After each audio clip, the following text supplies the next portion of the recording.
Telugu Desam party ప్రభుత్వం వచ్చాక, కుటుంబ ప్రభుత్వం వచ్చాక మామూలుగా జనరల్‌గా ఏ ప్రభుత్వం వచ్చినా బుక్ కీపర్‌లు గాని, ఫిల్ ఎస్టేట్‌లు గాని, మిడ్ డే మీల్స్ గాని, అణవాయితీ పరంగా ఏ ప్రభుత్వం వస్తే ఆ ప్రభుత్వం తీసేయడము ఇది ఇక్కడున్న ప్రజలకి, ఇక్కడున్న నాయకులకు బాగా తెలుసు. ఆ ఉద్దేశంతోనే గణేకల గ్రామానికి చెందిన మాజీ బుక్ కీపర్ ఒక వైసీపీ లీడర్ భార్య నాగవేణి. అందరిలో భాగంగా ఆమెని తొలగించింది వాస్తవం. వాళ్ళు 20 సంవత్సరాల నుంచి దాదాపు 18, 20 సంవత్సరాల నుంచి ఉన్నారు కాబట్టి ఇంత బాధ ఉంటది. మేము ఎట్లా బతకాలా ఇన్నొద్దులు 20 సంవత్సరాలు ఉంటారు కానీ కామన్‌గా అది. అంటే తెలుగుదేశం పార్టీ ప్రభుత్వం లేకున్నప్పుడు వైసీపీ ప్రభుత్వం ఇచ్చినప్పుడు తెలుగుదేశం పార్టీ కార్యకర్తలు కానీ మిగతా వాళ్ళు కూడా వాళ్ళు బాధ ఉన్నట్లు వీళ్ళు కూడా ఉంటారు కామన్‌గా. కానీ ఇక్కడ ఎక్కడ పెసలైతే ఏమీ లేదు. కానీ కొంతమంది దాన్ని అదనం చూసుకొని కూటమి ప్రభుత్వానికి చెడ్డ పేరు తీసుకురావాలనే ఉద్దేశంతోన నేను చూపించే ఫోటోలోన ఒక ఎంపీటీసీ లక్ష్మణ్ అని చెప్పి ఎంపీటీసీ వైసీపీ. ఈ అమ్మ ఎప్పుడో ధర్నాకు కానీ ఆఫీసులు చూస్తే ఏదో పనుంటే సంతకాలు మాత్రమే వచ్చేది ఆదోనికి. ఇంకొక పక్క ధర్మయ్య అని చెప్పి వైసీపీ లీడర్ భార్య. ఆ అమ్మ ఇల్లు ఇచ్చిపడ్డ బయటకు కానీ రాదు. ఒక పార్టీ పరంగా ధర్నా చేస్తే ఆ ధర్నాలోన మా కూటమి భాగస్వాములైన బీజేపీ సంబంధించిన ఒక కుటుంబంలోన నాయకుడి భార్య వచ్చిందని చెప్పి మేమంటే మా మీద నిందలేయడం ఎంతవరకు ఇది సమంజసం అని చెప్పి నేను మీరపరంగా అడుగుతున్నాను. నేను నాకు కావాలని చెప్పి మా నాయకుని దగ్గర కానీ గ్రామ ప్రజల తప్పుడు కానీ నా నుంచి ఇది ఇప్పి అని చెప్పి ఎవరు రికమెండ్ చేపిలేదు. నేను నిజాయితీగా పనిచేసే కార్యకర్తని. నా ప్రాణం ఉన్నంత వరకు తెలుగుదేశం పార్టీ ఓడిపోయినా తెలుగుదేశం పార్టీ విజయం కోసం మా మీనాక్షి నాయకత్వం కోసం పనిచేస్తూనే ఉంటాను. పార్టీలు మారొచ్చి ఒక పైన నిజాయితీగా పార్టీ ఉండండి ఏలెత్తు చూపిస్తే జాగ్రత్త. జి రంగారెడ్డి అలేస్ కొండయ్య నా గురించి మాట్లాడేటప్పుడు తెలుసుకో మాట్లాడు. అక్కడ ధర్నా చేసేది వైసీపీ నాయకులు వాళ్ళ పార్టీని ఇంప్రూవ్ చేసేదాని కోసం, వాళ్ళ పార్టీని ఎదిగేదాని కోసం చేస్తుంటారు. వాళ్ళ టాప్లో పడొద్దు అని చెప్పాము. లేదా వాళ్ళ పద్ధతిలో నడిస్తే మాకేం ఇబ్బంది లేదు. మా పార్టీ సిద్ధాంతాల కోసం మా ఎమ్మెల్యేని గెలిపించాం కాబట్టి మా పాత్ర ముఖ్య పాత్ర ఇది. మా కష్టపడి పనిచేసిన ఈరోజు ఎమ్మెల్యే అయ్యాడా మీరు ఖచ్చితంగా గుర్తించాలా. గణేకల గ్రామంలో ఏజెంట్లు పుడుచుకున్న స్థాయి లేదు మీదే. మేము కృషి కష్టపడి మా పోరాటం చేస్తే మేము ఏజెంట్లకు ఉంటేనే గెలిచాడా. మేము ఎమ్మెల్యే వస్తాం, మమ్మల్ని గౌరవించండి. మీరు ఎవరో పక్కదారి పట్టించి వాళ్ళ ఆలోచనలు తీసుకొని మమ్మల్ని అన్నదొక్కలను చూస్తే మిమ్మల్ని సహించేదే లేదు. ఎవరు వదిలిపట్టే క్వశ్చనే లేదు. నా మీద నేను పోయిన ఆరోపణలు చేస్తావు. ఏమని అవతల వస్తుంది పలుస్తావు, 5,000 ఇస్తావు, 2,000 ఇస్తావు అని నిరూపించావు. నేను గణేకల గ్రామం వదిలిపెట్టిపోతా. నువ్వు చేసే పనులు నాకు బాగా తెలుసు. భారత్ గ్యాస్ వాళ్ళు ఇచ్చేది 500 ఒక లబ్ధిదారికి, నువ్వు తీసుకుంది 2,000. నిజమా కాదా మీడియా ముఖంగా నేను చెప్తా. రా సందీప్ రెడ్డిని అడుగో, మల్కాజ్ రెడ్డిని అడుగో. గణేకల్ లిస్ట్ రాసిండ్రు కొండ పేరు మీద. ఆ పేర్లు లిస్ట్ తీసుకో, వాళ్ళ ఇండ్లు పో. మీరు ఇచ్చింది ఎంత, వాళ్ళు వసూలు చేసింది ఎంత కాదని నిరూపిస్తే నేను రాజకీయ సంఘం మా పార్టీ కాదు నేనే వదులుకుంటా. నేను వ్యవసాయం చేసుకోవటా, కూలిపోతా, బెంగళూరు బతుకుతా. నా మీదే విదగదానికి చూసి ఎవరో తెలుకున్న అడముక్కలు చెప్పితే నువ్వు మాట్లాడు ఎంతవరకు సమాజం. 5,000 ఇస్తే నేను చెప్తానా, 100 రూపాయలు ఇస్తే న్యాయం చేస్తానా. మీరు వైసీపీ వాళ్ళకి నువ్వు సపోర్ట్ చేస్తే వాళ్ళు పంచాయతీలకు వస్తావు, వాళ్ళు ఎంత ఇచ్చారు నీకే చెప్పాలి కదా. అంటే మేము మా కార్యకర్తలకు అన్యాయం జరిగితే సపోర్ట్ చేస్తే మా మీద నిందలు వేస్తావా. నిరూపించాయా నువ్వు, ప్రజలతో నిరూపించు, ప్రూఫ్ కదా. ఊకే నిందలు వేయడం కాదు. నీది నిజమైతే నువ్వు నీ శాతనైతే మీడియంగా తీసుకొచ్చి ప్రూఫ్ చేయి. నేను రాజకీయం మా పార్టీ కాదు, నేనే వదులుకుంటా, నాకు అవసరం లేదు. నేను జెండా మార్చేవాడిని కాదు. ప్రాణమున్నంత తెలుగుదేశం పార్టీ కోసం పోరాడుతూనే ఉంటా. నువ్వు అవసరం వచ్చి పార్టీ మారుతావు, నేను మారును, గుర్తించుకో. నీ వెనక ఎవరు ఉన్నారు అనేది గణికల ప్రజలకు తెలుసు. ఏమంటావు? వైసీపీ వాళ్ళతో టచ్లా ఉన్నానా? జగన్మోహన్ రెడ్డి ప్రభుత్వం ఉన్నా భయపడిన నేను రా. జగన్మోహన్ రెడ్డి పోస్టులు ఇప్పుడు పెట్టాను. పోస్ట్ పెట్టే దొంగలా నువ్వు పెట్టా, నువ్వు నాయకుడు కదా, వ్యతిరేకించు. గణికల గ్రామంలో సర్పంచ్ని ఎదుర్కొన్నావు, నా మీదే మాట్లాడతావా? నేను వైసీపీతో టచ్లో ఉన్నా. నుడిపి గణికల గ్రామ ప్రజలకు అందరూ తెలుసు నువ్వు ఎవరితో ఉంటావు, ఎవరితో కూర్చుంటావు, ఎవరితో వేస్తావు, ఎవరితో సంబంధం ఉండవు, ఎవరిని తొక్కల్లా అమెరికలకు మాట్లాడతావా? ఛాలెంజ్ చేసావా? ఐటీడీపీ అమ్మ టీడీపీ అంటావా? ఇది ఐటీడీపీ, ఇది ఐటీడీపీ. మేము కష్టపడితే, మా నాయకుడు కష్టపడితే ఈరోజు అధికారంలో ఉండి అనుభవిస్తున్నావు. నువ్వు అనుభవించేవాడు పార్టీ వైసీపీని వ్యతిరేకించాలా. నీకు తెలుకున్నట్లు భార్య వస్తుందా? నీకు తెలుకున్నట్లు భార్య వస్తుందా? ఎట్లా వస్తుందా చెప్పాలి కదా. లేదు వచ్చానంటే వచ్చుకో, మాకేం ఇబ్బంది లేదు. ఒక ఎమ్మెల్యేని అంతలో మాట్లాడుతుంటే పోస్టులు అమ్ముకుంటాడంటే మీ భార్య పక్కలో కూర్చుంటే మరి వాళ్ళు ఏమనుకోవాలా? మనం ఏం సందేశం ఇస్తాం ప్రజలకి? ఏ సందేశం ఇస్తాం? ఒక ఎమ్మెల్యే పైన పోస్టులు అమ్ముకుంటాడంటే మరి గణేకల పోస్ట్ అమ్ముకున్నాడా? ఎవరు ఇచ్చారు డబ్బులు? చెప్పాలి కదా, ప్రూఫ్ చేయాలి కదా. తీసుకున్నాడు ఎవడు, ఇచ్చినాడు ఎవడు, ప్రూఫ్ ఎవరి దగ్గర ఉన్నాయి? మరి వాళ్ళు మాట్లాడుతుంటే మనం పక్కలో ఉన్నాము కదా, మరి ఏం చేసినట్లు మనం చెప్పాలి కదా. అక్కడ టీడీపీలు అందరూ వచ్చారంటావు, జెండా పట్టలేదు, వాస్తవం జెండా పట్టలేదు. అది ఉండదు, దాన్ని చేసేది వైసీపీ నాయకులు కదా, మనకు తెలిసాను కదా.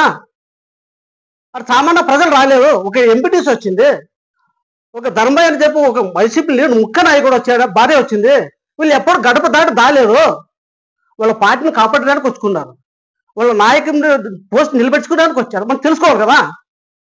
నా కొండయ్య, నీ మీద ఎటువంటి శత్రుత్వం లేదు. నువ్వు ఎవరు మాట్లాడింది నా మీద రాయేస్తే నన్ను సహించేది లేవు. బాగా గుర్తుపెట్టుకో. ఇది పాడేగల గిడ్డయ్య వైసీపీ లీడరు. ఎలక్షన్ ముందు పాడేగల గ్రామంలో మా ఎమ్మెల్యే, మా కూటమి ఎమ్మెల్యే ఎలాంటి మాటలు మాట్లాడడం మాకు తెలుసు. మేము ఆ మాటలు దృష్టిలో పెట్టుకేది రాత్రి పొగుడు కష్టపడి పనిచేస్తే ఈరోజు ఎమ్మెల్యే అయ్యాడా? ఆ ఎమ్మెల్యే అయిందానికి నీకు మధ్యాహ్నం భోజనము, ఎమ్మెల్యే అయిందానికి నీకు కోటర్లు, ఎమ్మెల్యే అయిందానికి 20 లక్షల పని. లేకపోతే నీ జీరోగాడు, జీరో. నువ్వు మా కష్టపడితే, మా నాయకుడు మీనాక్షి సార్ కష్టపడితే ఈరోజు నువ్వు అనుభవిస్తున్నావు. దాన్ని దృష్టిలో పెట్టుకొని మాట్లాడు. మనం ఎవరికి వ్యతిరేకం కాదు, ఎవరికి శత్రుత్వం కాదు. కూటమి నాయకులు, ప్రభుత్వము బాగుండాలా, ప్రజలకు సేవ చేయాలని చెప్పి గణేకల గ్రామంలో నేను చిచ్చు పెడతానా? నీ ముందర మా కుటుంబ నాయకులు కొడితే నువ్వు నన్ను ఎందుకు ఇడిపోయలేదు? గణేకల గ్రామం నుంచి 1000-1500 మంది నన్ను మాట్లాడిస్తే హాస్పిటల్కి వస్తే నువ్వు ఎందుకు రాలేదు? అంటే నీ ఏదో ఉద్దేశం ఉండి 20% అడుగు తొక్కాలని చెప్పాలి కదా. నువ్వు ఇది నన్ను ఏం చేశానా? ఇంటి ముందర కదా, నీ ఇంటి ముందర కదా గల్లడి చేసింది. మరి చంపితే ఎవరు బాధ్యత? అంటే ఏదో మనసులో ఉద్దేశం ఉంది. Padegala Giddaiah YCP leader, G Rangareddy alias Kondaiah హైకోర్టులో పిటిషన్ వేస్తాం. హైకోర్టులో పిటిషన్ వేస్తాం.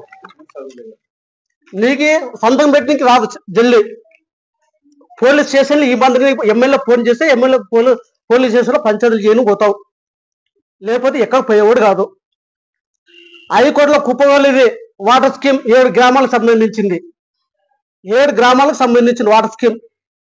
పెద్దతమ్మ సర్పంచ్, కుప్పగల సర్పంచ్, బల్లెకల సర్పంచ్, జలమంచి సర్పంచ్, పాడగల సర్పంచ్, గణేకల సర్పంచ్, ఇసువు సర్పంచ్.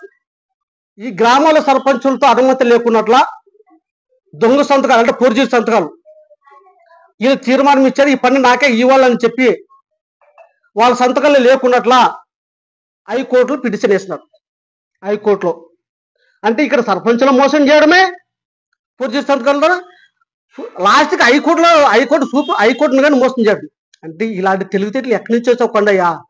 నన్ను అంటావా? నువ్వు నిరూపించు, జీవితంలో నిరూపించు. నేను ఇట్లా తారీతీగా పనులు చేశానంటే, తారీతీగడు పనులు చేశానంటే మీనాక్షి వాకలు దాటును. ఆ రోజే రాజకీయం బంద్ చేసుకుని నా ఇంట్లో కూలిపోతాను నేను. నా భార్య 200, మా అమ్మ 4,000 పింఛను, మా చెల్లెలు 6,000 పింఛను వస్తే వాళ్ళ అన్నం బట్టి ఈరోజు రాజకీయంగా పనిచేస్తా.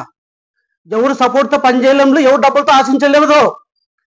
నిజాతగా ఈరోజు రేషన్ కార్డు వచ్చేదంటే మీ ఇంట్లో నేను తెప్పించినదే. ప్రతి ఇంట్లో నేను తెప్పించిన ప్రతి పథకం, వైసీపీ లీడర్ అయినా సిపిఎం లీడర్లు అయినా నేను తెప్పించిన పథకాలు ప్రతి పథకం విపక్షానికి ముద్ర ఉంటుంది. కాదు నేను నిరూపించిన వాడు, నన్ను ఊరు వదిలి పట్టు ఓడిపోతా. లాస్ట్ మూమెంట్ ఒకటి చెప్తున్నా, ఆదరణ నియోజకవర్గంలో నిజమైన కార్యకర్తలకి బీజేపీని అడ్డం పెట్టుకొని నిజమైన కార్యకర్తలకు తొక్కాలని చూస్తే మీ కథ తేలుస్తాం.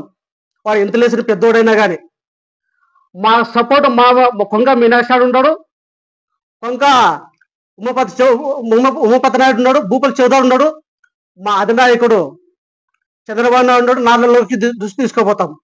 ఈరోజు పాడేగల గిడ్డ ఎవరు? వైసీపీ నాయకుడు. మరి 2-3 కోట్ల వరకు ఎట్లా నడుస్తుంది అదన్నా చెప్పాలి కదా. మరి ఆయన వైసీపీ, టీడీపీ, బీజేపీ ఎవరు అంటారు దండాలు? మరి ఇలాంటి నాయకులు ఉండగానే నిజమైన కార్యకర్తలు రోడ్లో పడుతున్నాం. ఎవరు కారణం దీన్ని? అప్పుడు ప్రభుత్వంలో ఉన్నప్పుడు రోడ్లో పడాలా, కేసులు పెట్టుకోవాలా, ఇప్పుడు రోడ్లో పడాలా? ఎవడైనా చెప్పింది ఇది? ఎవడు చెప్పాలా? ఎవడు దీనికి సహకరించేది? అందుకే చెప్తున్నా, మా నాయకుడికి, మా ఎమ్మెల్యేకి చెప్తున్నా, అయ్యా విచారించుకోండి. విరూపాక్ష గారు అన్యాయం చేసింటే నన్ను రానియొద్దండి. నీకు మోసం చేస్తే ఓటు వేయలేదని నిరూపిస్తే నీ వాకలుగా రాదు. ఇదే కుటుంబ ప్రభుత్వంలో వస్తే 3 నెలలు టీడీపీ అనే పీసీఆర్ మీద చేస్తే పోలీసులతో కేసు పెట్టి స్టేషన్ బిల్లు పంపించి ఒక కుటుంబం, ఒక పేద హనుమంత్ రెడ్డి, ఆయన కూలి బతికేవాళ్ళు లేకపోతే ఆయన వదిలిపించింది. ఇదే కొండయ్య. మరి అది కాదు, ఏదో తీసుకొని ఎమ్మెల్యే కూడా చెప్పినాం. మరి ఎవరైనా అన్యాయం చేసేది? నేను కోటలు అమ్ముతానా? నేను మెద్దన భోజనం తీసుకున్నానా? శిశువుడు నాకు కావాలన్నానా? నన్ను ఏదైనా మా కార్యకర్త అందరూ కలుపుకొని చేస్తామని చెప్తాను. నేను ఈరోజు ఎవరు చేయలేదే. గుడిసెకిష్టమ్మ ఇచ్చిందట. గుడిసెకిష్టమ్మ మా నాయకురాలు, మా తెలుగుదేశం పార్టీ. ఆ అమ్మ 2004లో పోటీ చేస్తే మేము ఏజెంట్కి నిలబడినాం. 14 చివరి డబ్బు బెదిరిస్తే మేము ఏజెంట్కి నిలబడి 84 ఓట్లతో మెజార్టీ తెప్పించాం. కొండేగా అప్పుడు కాంగ్రెస్ పార్టీ. రేపు ఆయమ్మ థియేటర్కి వచ్చి గెలిపించేది మేమే. నాయకుడు ఇచ్చేది చంద్రబాబు నాయుడు. పదే ఆయమ్మని ఎత్తి చూపించి అంటే మాలనే గిల్లెలు పెడతావు. గిల్లవు నువ్వో నాన్న? అంటే నువ్వు ఎవడు అన్నది నువ్వు పాడేగల్లి గిడ్డ డైరెక్షన్ ఇస్తే నువ్వు పనిచేస్తావా? నువ్వు ఆ పార్టీ, ఆయన ఆ పార్టీ. నువ్వు హైకోర్టు పోవడానికి కారణం ఏమి చెప్పు? దీని వెనక ఎవరు ఉన్నారు? ముఖ్య ఉద్దేశం ఏం చెప్పు? నీ ఆలోచనలో ఏం చెప్పు? నా మీద వైసీపీ వాళ్ళతో టచ్లో ఉన్నానా? వైసీపీ మాజీ ఎమ్మెల్యే వస్తే మా ఇంటి ముందర నిలదీసిన వ్యక్తి నేను. ప్రభుత్వం ఉన్నప్పుడే అర్ధగంట చెప్పు, సాయపరశ్రెడ్డి గారు నీకు చేసే పనులు ఇవి కాదు, నువ్వు ఓడిపోతాయి, మీ నాయకులు చెరగలేదని చెప్పిన ఏకైక మొగోడి నేను విపక్ష గణకల విపక్ష. నీకు ఆ దమ్ము ఉండదా? నీళ్ళు తీసావా? శక్తి ఉండదా? మా నాయకుడు ఇప్పుడు కుటుంబ ప్రభుత్వం వచ్చాక కేసులు పెట్టానంటే పెద్ద తమ్ముడు కేసులు పెట్టాను. మేము కానీ మా నాయకుడు టౌన్ నాయకుడు సజ్జాద్ కానీ మా అంజనమ్మ కానీ ఈరోజు కేసులు పెడితే ప్రభుత్వం ఓడిపోతే మా భవిష్యత్తు ఏమని చెప్పి కొంచెం కేసులు కానీ రావు. మా ధైర్యంగా పోయి కేసులు పెట్టినావయ్యా. గుర్తించుకో.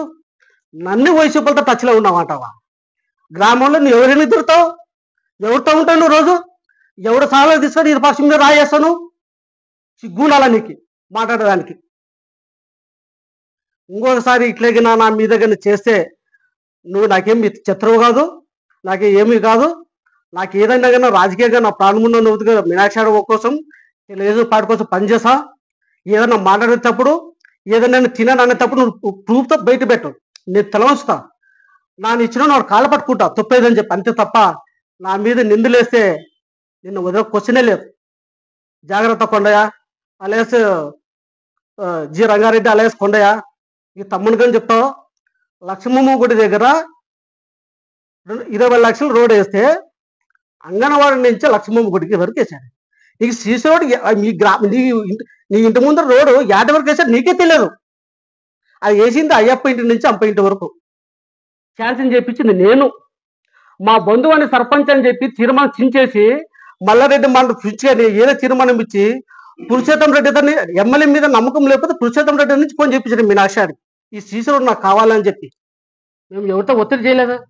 మా నాయకుడు చెప్తే ఇరుపక్ష వదిలేయి వాళ్ళ మన కూటమి నాయకులు నేను ఇంకా చెప్పిస్తా నేనున్నాను మీకు అన్నదాలు అయితే వదిలిపెట్టాను. 1,30,000 వరకు వేసాడు రోడ్డు. ఎంతవరకు వేసారో నీకే తెలియదు. ప్రెస్ మీట్ వచ్చి రోడ్డుకి వచ్చిన వాగుతావా? బాగా మీరు అన్నదమ్ములు జాగ్రత్త ఉండండి. నాకేం మీరేం చిత్తులు కాదు. రాజకీయంగా అందరూ కలిసి పనిచేసామే, కలిసి పనిచేసే బాగా సంతోషం. నన్ను ఇట్లే వ్యతిరేకిస్తే వేరే ఉంటుంది. జాగ్రత్తగా ఉండాలని మన చూటుగా కోరుకుంటున్నాను. నా పేరు బీరుపాక్షి, మండల ఐటీ అధ్యక్షుడు. ఈ మధ్యనే మా నాయకుడు నాకు చేసే కష్టం చూసి, నా పని చేసే చూసి కస్టర్ 1 అంటే పెద్దతమ్మ నుంచి అన్న వరకు యూనిట్ ఇన్ఛార్జ్గా ఇచ్చారు. మా కస్టర్ ఇన్ఛార్జ్ మా భూపాలన్న కానీ మీనాక్షారన్న కానీ మా ఉమాపతి నాయుడు కానీ మిగతా నాయకులు కానీ వాళ్ళందరికీ ధన్యవాదాలు తెలుపుతూ సెలవు తీసుకుంటున్నాం.